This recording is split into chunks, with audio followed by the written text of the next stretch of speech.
पहाड़ों की रानी कहे जाने वाले शहर शिमला में अरुण नाम का एक आलसी कामचोर लड़का रहता था।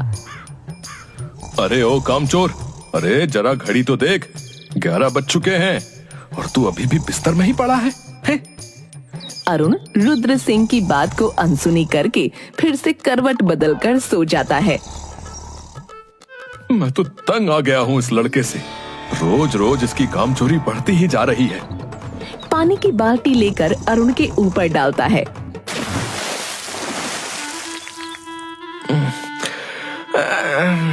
क्या बापू सोने भी नहीं देते?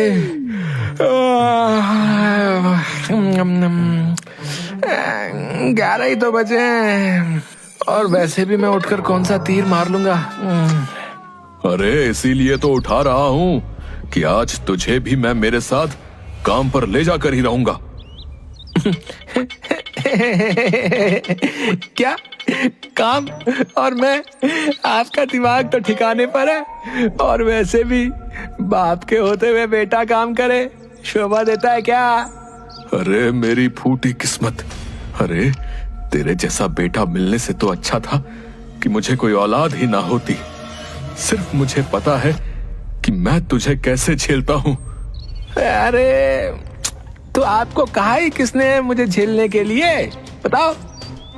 देखना, जिस दिन मैं नहीं रहा ना, देखना उस दिन तुम बहुत पछताओगे। अरे क्या पछताऊंगा हैं? दिन भर ताने ही मारते रहते हो। किसी दिन आपसे परेशान होकर मैं खुद ही घर छोड़कर चला जाऊंगा, समझे? फिर आपको मेरी अहमियत समझ में आएगी, समझे? अच्छा, घर छोड़कर जाएगा है? फिर उसका हाथ पकड़कर घर से बाहर निकाल देता है। अरे अरे अरे अरे क्या कर रहे हो? हैं? बुढ़ापे में सठिया गए हो क्या? हैं? तुझे घर छोड़कर जाना था ना, अब जा। और खबरदार, अगर मेरे घर में तूने एक कदम भी रखा तो तेरी टांगें तोड़ दूंगा मैं। ठीक है, तो मैं भी अब कभी भी आपके घर पर कदम नहीं रखूंगा। मुझे भी कोई जरूरत नहीं है तेरे जैसे निकम्मे बेटे की। जा, निकल जा मेरे घर से, और कभी मुझे अपनी शक्ल भी मत दिखाना, समझा? फिर अरुण गुस्से में वहाँ से चला जाता है। अब मैं कभी भी उस खूसट बुढ़े के घर पर नहीं जाऊंगा, चाहे जमीन आसमान एक ही क्यों ना हो जाए।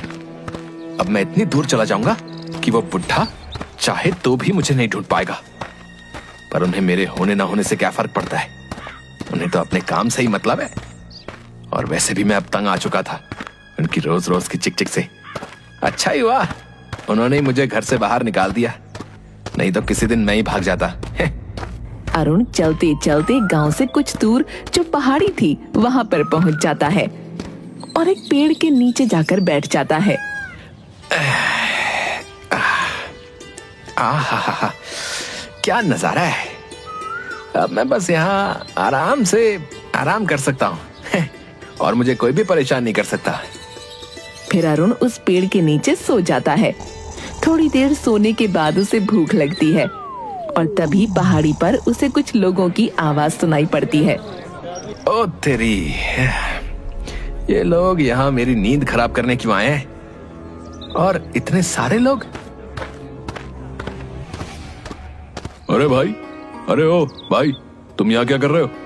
अरे भाई, मैंने इस जगह का बड़ा नाम सुन रखा था। यहाँ पर हर रोज बहुत से लोग आते हैं, तो मैंने सोचा कि क्यों ना आज हम भी घूमने चले। क्या यहाँ पर इतने सारे लोग हर रोज आते हैं और मुझे कानो कान खबर नहीं? खैर मुझे क्या, अभी तो मुझे बहुत तेज भूख लग रही है। फिर वो इधर उधर खाने की तलाश में जाता है। अरे भैया, एक गर्मा गर्म समोसा और आधा किलो जलेबी बांध दो। हाँ, ये लो भैया, आपके 100 रुपए हुए। अरे पर पैसे तो मेरे पास नहीं है। अच्छा, पैसा नहीं है? ये दुकान क्या तेरे अब्बा की है? जो तू मुफ्त में खाने आ गया बे? अरे भैया, मेरे तो अब्बा भी मुझे मुफ्त में खाना नहीं देते। अरुण वहां से चला जाता है और फिर थोड़ी दूर जाकर उसे एक घर दिखाई देता है।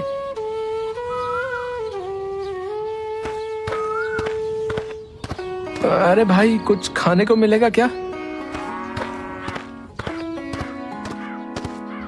अरे ओ, भीख मांगनी है तो कहीं और जाकर मांग। इतना हट्टा कट्टा तो है, कुछ काम धाम ही कर ले। आ जाते हैं सुबह सुबह मुंह उठाकर। अच्छा ठीक है भाई, खाना नहीं तो कम से कम थोड़ा पानी पिला दो। ठीक है। फिर वो आदमी अरुण के लिए पानी लेकर आता है। अरुण पानी पीकर फिर से उस पहाड़ पर चला जाता है। कितना भटका, पर कोई भी मदद करने के लिए तैयार नहीं है। बापू सच ही कहते थे कि ये दुनिया ऐसी नहीं है जैसी हम सोचते हैं। यहाँ जब तक किसी को काम नहीं पड़ता तब तक कोई किसी की मदद नहीं करता। एक दो दिन वो ऐसे ही बिना खाए पिए रहता है। आज तो 2 दिन हो गए, पेट में कुछ भी नहीं गया। अगर आज और मैंने कुछ नहीं खाया तो मैं तो बिना मौत से ही मर जाऊंगा। एक काम करता हूँ, आज मैं किसी की थोड़ी बहुत मदद कर दूंगा तो वो कम से कम मुझे एक वक्त का खाना तो दे देगा। हाँ, यही सही है। फिर वो खाने की तलाश में फिर से पहाड़ी के नीचे गांव में जाता है। थोड़ी दूर चलकर अरुण को एक बूढ़ी औरत दिखाई देती है जो कि चलते चलते अचानक ही गिर पड़ी। अरे अम्मा, क्या हुआ? मैं तुम्हारी मदद किए देता हूँ। फिर अरुण उस बूढ़ी औरत को उसके घर तक छोड़ देता है और उसकी खाट के पास बैठ जाता है। अम्मा, क्या हुआ? अचानक तुम गिर कैसे गई? अरे बेटा कुछ नहीं, वो बस थोड़ा चक्कर आ गया था। आपके बेटे और बहू दिखाई नहीं दे रहे? वो कहीं काम से गए हैं। अच्छा, उनके आने तक मैं यहीं रुक जाता हूँ। अरुण को भूख के आगे कुछ नहीं दिखाई दे रहा था। अच्छा अम्मा, कुछ खाने को मिलेगा? बूढ़ी औरत अपने पल्लू में से थोड़े से रुपए निकालती है और अरुण को देते हुए, बेटा मेरे पास तो बस इतने ही पैसे हैं, इसमें जो भी मिले वो ले आना। सिर्फ 20 रुपए? इसमें क्या आएगा? हाँ, एक काम करता हूँ, मैं मैगी लेकर आ जाता हूँ। वैसे भी जोरों की भूख लग रही है तो जल्दी भी बन जाएगी और पेट भी भर जाएगा। हाँ। अरुण मैगी ले आता है तो देखता है कि अम्मा चाय बना रही थी। अरे अम्मा, तुम्हारी तबीयत? बेटा मुझे तो आदत है। ला, क्या लेकर आया है? अम्मा, मैगी। ला, मैं फटाफट मैगी बना देती हूँ। हाँ अम्मा, बहुत जोरों से भूख लग रही है, हम दोनों मजे से खाएंगे। मैगी बनाने में अरुण उस बूढ़ी औरत की मदद करता है और बूढ़ी औरत भी उसे बातों बातों में मैगी बनाना सिखा देती है। बूढ़ी औरत मैगी बना देती है और दोनों मैगी के साथ साथ चाय का भी आनंद लेते हैं।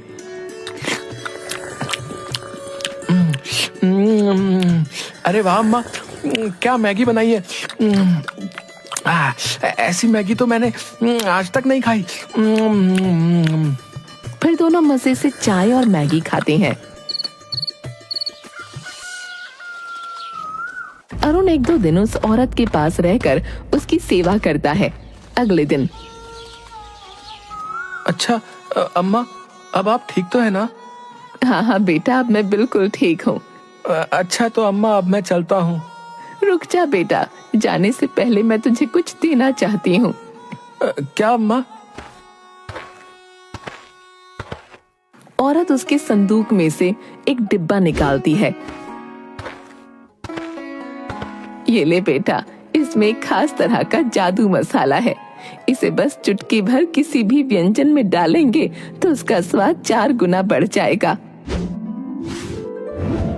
अच्छा ठीक है अम्मा, अपना ध्यान रखना, अब मैं चलता हूँ। अरुण फिर से उस पहाड़ी पर चला जाता है।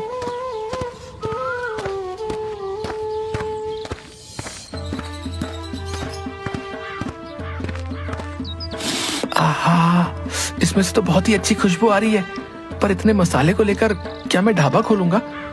हाँ, ये तो बहुत ही अच्छा आइडिया है, पर ढाबा किस चीज का खोलूं? वैसे भी मुझे तो कुछ बनाना ही नहीं आता। अरे हाँ, अम्मा ने मुझे मैगी बनानी सिखाई तो थी, और वैसे भी उसमें ज्यादा मेहनत भी नहीं होती, और यहाँ आसपास कोई मैगी की दुकान भी नहीं है। हाँ हाँ।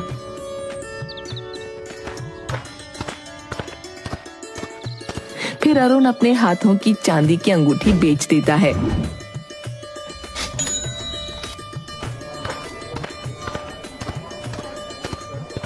और आसपास से कुछ लकड़ियां और टेंट का जुगाड़ करके पहाड़ पर एक चाय और मैगी की दुकान खोल लेता है। अरुण की दुकान पर एक आदमी आता है। अरे भाई, 1 प्लेट चाय मैगी लगा ना? अरे हाँ हाँ, अभी लगाता हूँ।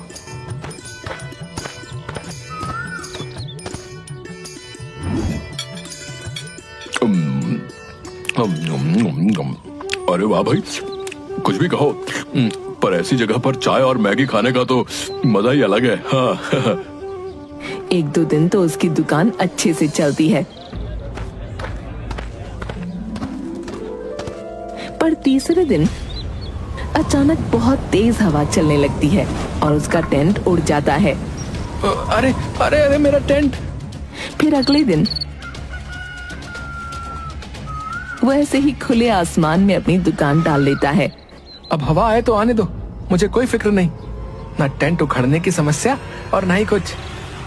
अचानक से घने बादल छा जाते हैं और बारिश शुरू हो जाती है। अरे थोड़ी देर पहले तक तो मौसम पूरा साफ था, अचानक बारिश मेरा पूरा खाना खराब कर दिया। हे प्रभु, ये कौन सी परीक्षा ले रहा है तू? कहाँ मैं ऐसो आराम से अपनी जिंदगी जीता था और अब एक एक पैसे के लिए तरसना पड़ रहा है। फिर वो अपना बचा खुचा सामान लेकर पास ही के घर में मदद मांगने पहुंच जाता है।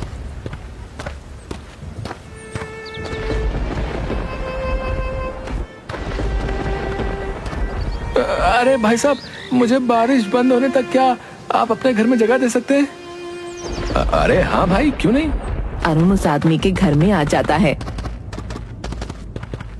अरे भाई, यहाँ एक अम्मा रहती थी, नजर नहीं आ रही, तुम उनके बेटे हो ना?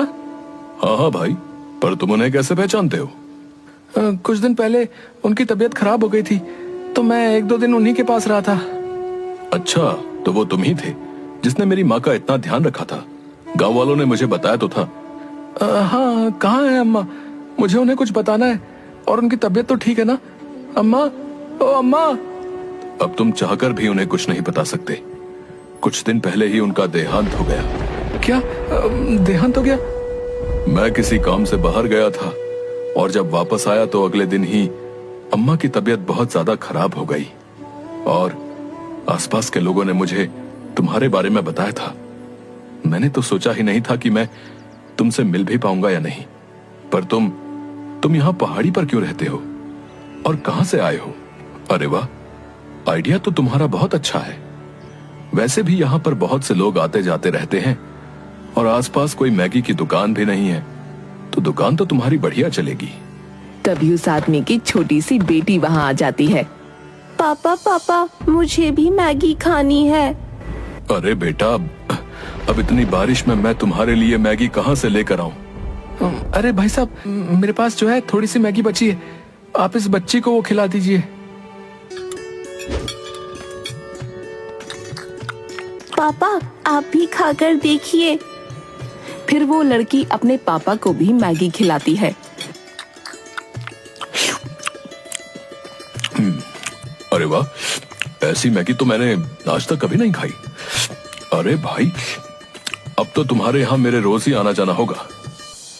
नहीं नहीं भाई, अब मैं कुछ नहीं करने वाला, बस बहुत हुआ। मैं कितनी भी कोशिश करता हूँ, पर इस पहाड़ पर दुकान टिकती ही नहीं।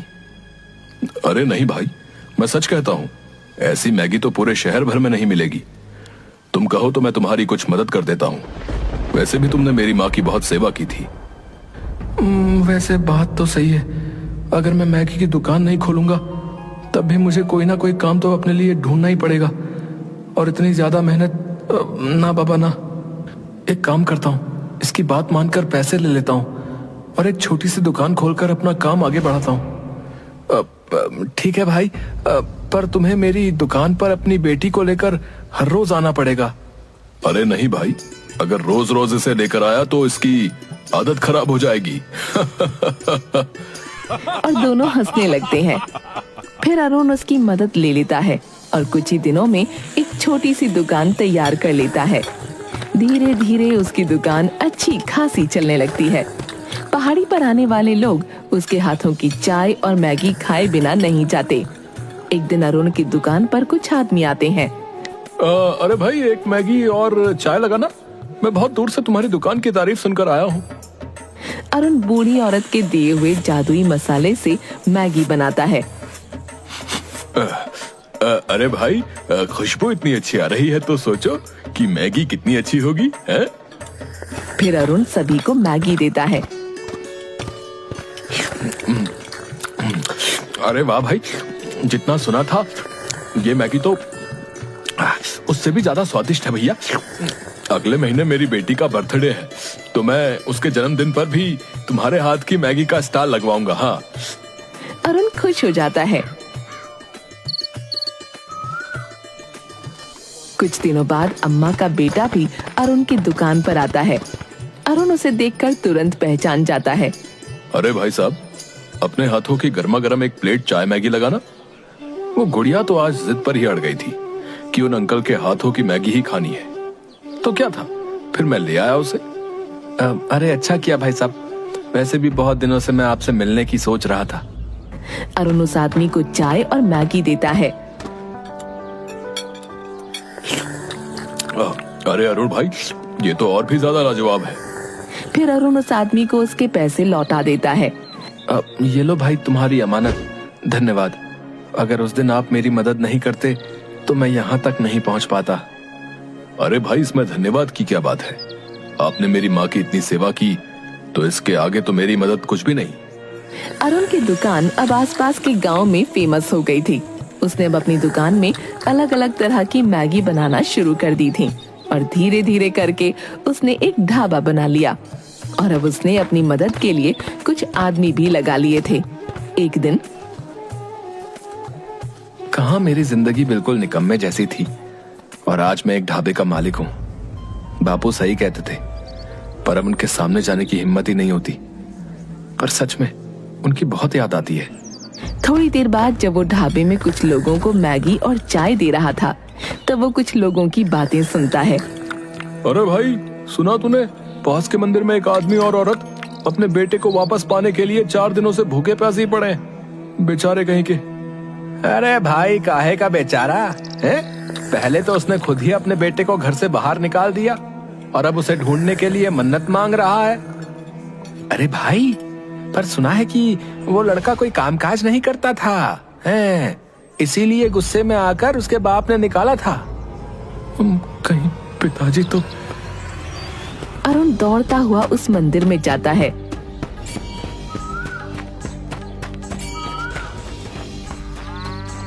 मंदिर में पहुंचकर एक आदमी औरत को देखता है जो कि भूखे प्यासे मंदिर में बैठे थे। अरुण अपने पिता के पास जाकर उन्हें गले से लगा लेता है। रुद्र सिंह और अरुण दोनों की आंखों में आंसू होते हैं। रुद्र सिंह खड़ा होकर अरुण को गले से लगा लेता है। मुझे माफ कर दे मेरे बच्चे, मैंने तुझे दर बदर की ठोकर खाने के लिए घर से बाहर निकाल दिया। नहीं बापू, अगर उस दिन आप मुझे नहीं निकालते तो मैं इतने बड़े ढाबे का मालिक ना होता। मुझे माफ कर दो बापू, मैंने आपकी बात नहीं मानी। क्या ढाबे का मालिक? हाँ बापू, मैंने पहाड़ पर एक मैगी का ढाबा खोला है और फिर रुद्र सिंह को सारी बातें बताता है। मैंने तुझे कहां कहां नहीं ढूंढा। चल अब घर चल। अरे बापू, पर आप पहले मेरे ढाबे पर तो चलिए। फिर अरुण अपने माँ और बाबा को ढाबे पर लेकर जाता है।